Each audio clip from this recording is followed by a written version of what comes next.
What's going on, everybody? It's Andy here and welcome to my Game Week 27 preview. Didn't get to do one last week just because of the quick turnaround for the game week. I did a stream midweek and didn't get enough time to record a preview. This week we're back, so I'm going to take you through some of the key talking points for Game Week 27. I don't have too many to talk about, but blank Game Weeks comes up, which is quite a big topic. And then I'll take you through my team, transfer options, and also the captain choice I'm going to make. I got burnt last week, captain in Sanchez. So it's between him and Salah this week. So we'll come on to that once we get through my team, but we'll go through the points first. So let's just jump straight into it. So quickly run you through the points, I suppose, first, instead of going through the team. So last week, Game Week 26, I got 47 points in total. Took a 4-point hit, so it was 43 points in all. I fell again in rank. I think that's my third or fourth red arrow in a row now. And I'm not falling lots of places at a time, mostly because I've got some very high-owned players, so when they don't do well, they don't do well for a lot of people. But still, 3-4 red arrows in a row is not good enough. I'm down to 37k now. There's only like 11 game weeks left of the season, I believe, 11 or 12. Can't do the quick maths in my head while I'm recording this, but 11 or 12.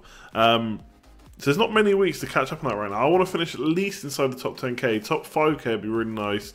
I'm obviously expecting to bring that rank up through double game weeks and stuff like that, keeping an eye on that, which, you know, a lot of people in the top 100k will obviously do that, but there'll be people that miss out and don't pay as much attention as I will. So I'm hopefully going to make up rank there. But yeah, 37k, hopefully we can bring that back in game week 27. So yeah, before I come on to my team, we'll quickly go through the points. So Alonso's worth pointing out. Didn't play the last week. If you watched my stream, you would have seen that it was called the defense goes missing because Jones didn't play either.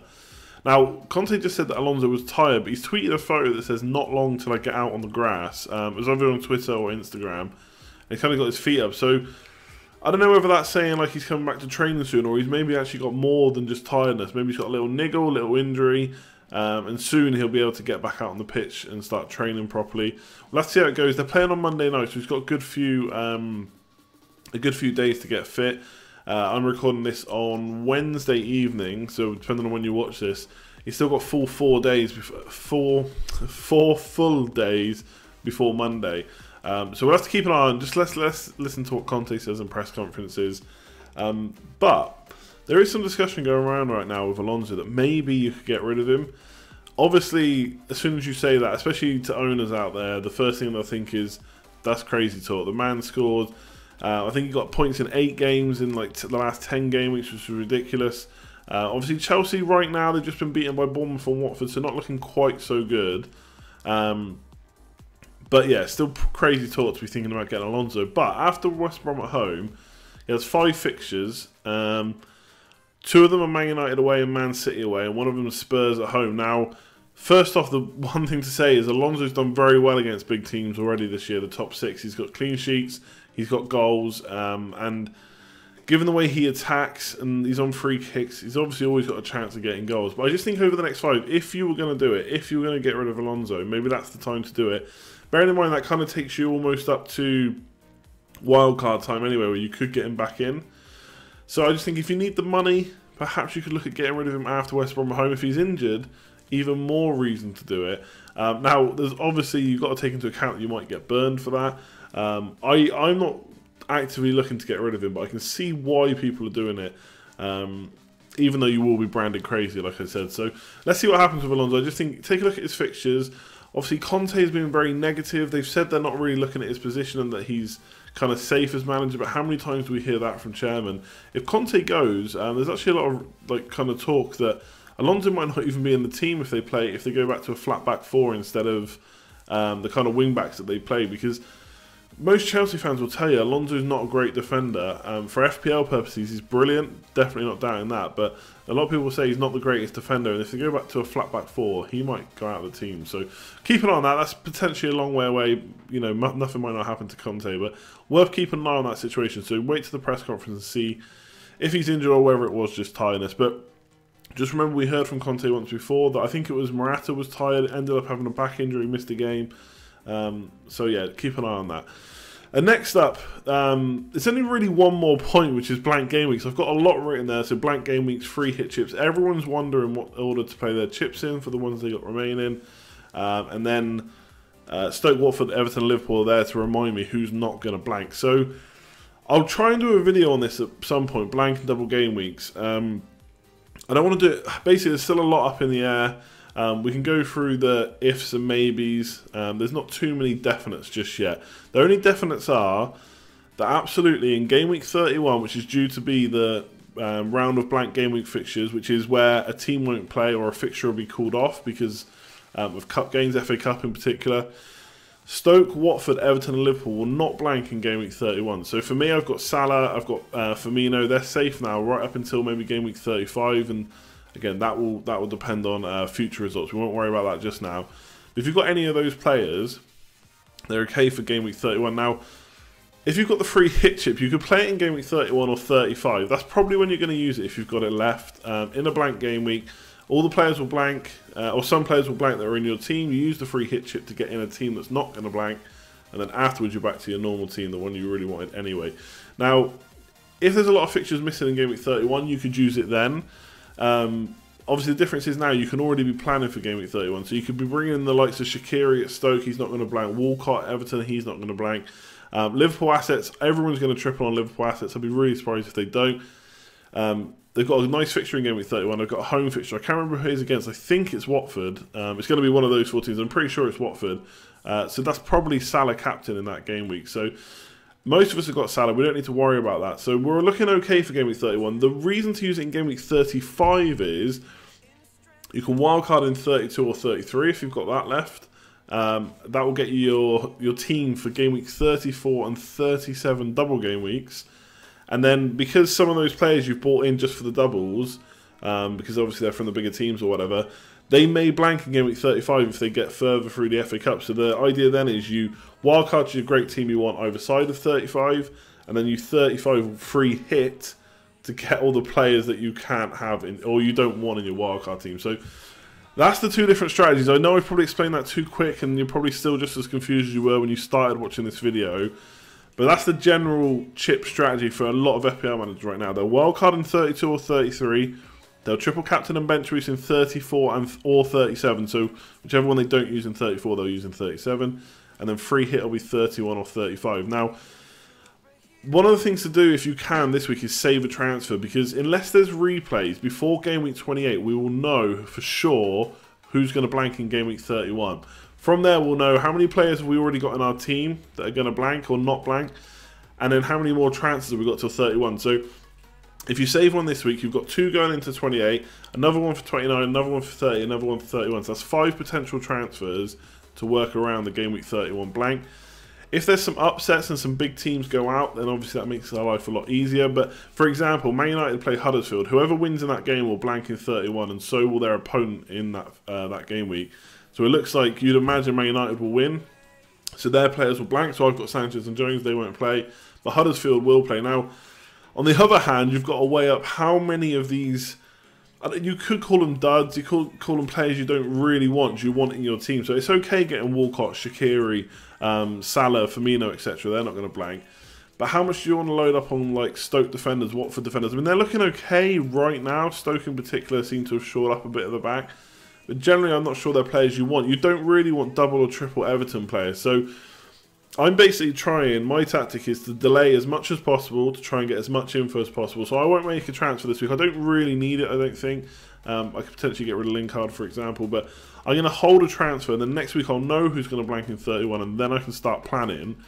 And if it's going to be an absolute disaster where too many teams blank, and I don't really have enough transfers to make, and I don't want to take too many hits, then I may free hit in 31, and then reassess later for 35. But we're not going to know till, I think, after game week 31 who's definitely going to blank in 35. So it gets a bit messy. And again, I apologise if I've not explained that very well. But you basically want to be delaying as much as possible and holding a free transfer if you can. But a lot of people will tell you as well, it's just one game week. Don't go all out just for that one game week. You can make use of hits if you need to. I did that last year and it worked out very well. Doesn't mean it'll work out well this year, but it's an option. But yeah, try and delay as much as possible. Save a free transfer this week. You'll have a lot more info next week. If there's replays, you'll at least know kind of who the replays are and who's definitely not going to miss out, etc., etc. And I think we'll have the 6th round draw as well before game week 28. I could be wrong on that. Tell me in the comments below if I'm wrong. But I think we'll have the 6th round draw after 20 or just before 28. which means we won't know for sure who's going to blank in 35, but we'll have a better idea. For example, if Man United play Arsenal in the FA Cup 6th round, then one of them will not blank in 35, and that may make our wildcard a bit easier to plan around. So that's my kind of way up of the options. My current plan is to not free hit in 31 and plan around it. There's still players I've not got that I wouldn't mind, like Walcott, but I don't want to get in a load of dub players because I held rubbish players last year and they ended up not doing anything for me. So I'm very wary of that. Plus, you don't want to take out a good player for a rubbish one just because they play once in the next like 4 or 5 game weeks. So you got to remember we also have points to score in the next 4 game weeks. So keep an eye on that. I will try and make a video when we've got more news, just going through blank and double game week permutations. But for now, that's where we're at. That's the info we got. And also follow at Ben Krellin on Twitter, because he is the blank and double game weeks man. That's where pretty much the whole FPL community get their info about blanks and double game weeks. So give him a follow if you're not already. And I'm going to stop talking about blanks now and move on to Arsenal assets, which is the last kind of point for today before I go on to my team. So obviously they just beat Everton 5-1. Everyone's looking at getting their assets in. Ramsey and Mkhitaryan are starting to rise in price. Mkhitaryan's now 7.8. Ramsey's 7 million. Obviously Ramsey got the hat-trick of goals. Mkhitaryan got the hat-trick of assists. Now, they did look very good, but at the same time, Everton looked really poor. To be fair to Arsenal, they've been doing okay at home. They've actually been scoring probably more goals than most people will realise, especially in the last few game weeks. So it's not completely out of the blue for them to do well. But the next 2 fixtures are Man City at home and Spurs away. I think it's Spurs away and then Man City at home, that way around. Either way, they're the next 2 Premier League fixtures. And wedged in between that, there's 2 Europa League games and the League Cup final for them. So over the next 2 Premier League games, they have 5 games in total. So for me, even though Ramsey and Mkhitaryan are great prices, and I think Ramsey in particular is really good. He's scoring goals. He's been showing that all season so far. He's having another one of those seasons where he just gets into the box-to-box midfielder and gets goals. So for 7 million, I really want him. I've said before I want him and just never really got around to it. But I just think for the fixtures they got coming up, you can just wait. He's not the kind of least injury-prone player out there. You know, there is a chance he may get injured over the next 5. And I'm kind of betting against the fixtures, or betting for the fixtures, you could say, because I think those fixtures aren't great. They're not going to get too many points, I don't think. We'll see. Arsenal have not got the worst record, I don't think, against Spurs or at Wembley, to be fair. Man City game could be quite open. It might suit Arsenal. I just think you can give them a couple more weeks to see how they get on. How does Aubameyang integrate into the team? Obviously, he scored straight away on his debut, which is great. He's a world-class striker. But I just think a lot of people are probably getting Arsenal assets thinking, you know, there's another hat-trick of assists, another hat-trick of actual goal hat-trick. So for me, I'm going to wait. And then they got a couple of nice fixtures, but then they might blank in 31. So there's a lot to think about. I don't want to miss out on their 2 great fixtures for a great price just because of the blank. I may take hits in and out for them. But right now, I'm going to say well done Arsenal. It was a great victory. You look really good. But for me, I'm not going to get their assets straight away. If I had the money to do Lingard to Ramsey or Mkhitaryan, maybe it'd be a bit different. But I still think I'd go for Walcott first because he's guaranteed to play. He's got great fixtures and he looks pretty good right now. Maybe not as good as Ramsey or Mkhitaryan. Maybe if they all had the same fixtures, I probably wouldn't go for Walcott first. But right now, he'd be my swap from Lingard. For my personal team, I don't have the money to do that. I'd have to make 2 swaps, which is why I'm not doing it. But I can see why you do that if you have the swap. So Arsenal assets not for me. Let me know in the comments below what you think. Am I writing off 2 fixtures which they're going to do okay? And am I too worried about the games in between? I mean, other teams will have European games as well, let's not forget. But for me, it's a wait and see. So that's kind of all the points I wanted to go through this week. Not too many separate points, but I think blanks took up a lot of time. I'd say get used to blank and double game weeks talk. From here on out to the end of the season, that's pretty much what FPL managers will be thinking about for the rest of the season. Even though we're still, what are we coming up to? 27, 28, 29, 30, 31. We're 5 game weeks away from the first blank. We're still chatting about it. Wait till the wildcard comes. That's a great time of the year. We get to use that load up on double game week players. There'll be lots of videos, lots to talk about that. But let's leave that there. We'll come on to my team. I don't want to get rid of Alonso this week, so I'm really hoping he's not injured. If he is, then I might make the move to upgrade Lingard to Walcott and bring in maybe another defender that's not blanking, maybe Stoke or probably not Everton. Maybe Yanmat at Watford. He's got good attacking stats. I just don't know how many clean sheets they're really going to keep. So I might do something like that. But my aim is to keep the free transfer this week. I've already explained loads of times why in this video. I think I bought in Francis last week. I'm currently playing him ahead of me, but I'm quite tempted to swap that around. Swansea have been doing pretty good recently. They just scored 8 in the FA Cup replay, but I don't know. I might play me instead of Francis. But either way, that's my team that's set. The original plan, I didn't do a preview last week, was to I have enough money to do Crouch to Jordan Ayew, and I was going to keep playing him now for Swansea's fixtures instead of Ayew. But one of the reasons I got Ayew in was because he's in okay form right now. Bournemouth have got some good fixtures as well. So I got him just in case I needed to play him. So for now, I think the best thing to do is to play Ayew with his good fixtures. He's in good form. Hopefully he keeps his place in the first 11. He started, I think, the last 9 games and played 90 minutes in quite a lot. Is to keep him and play him and just give myself 2 free transfers next week.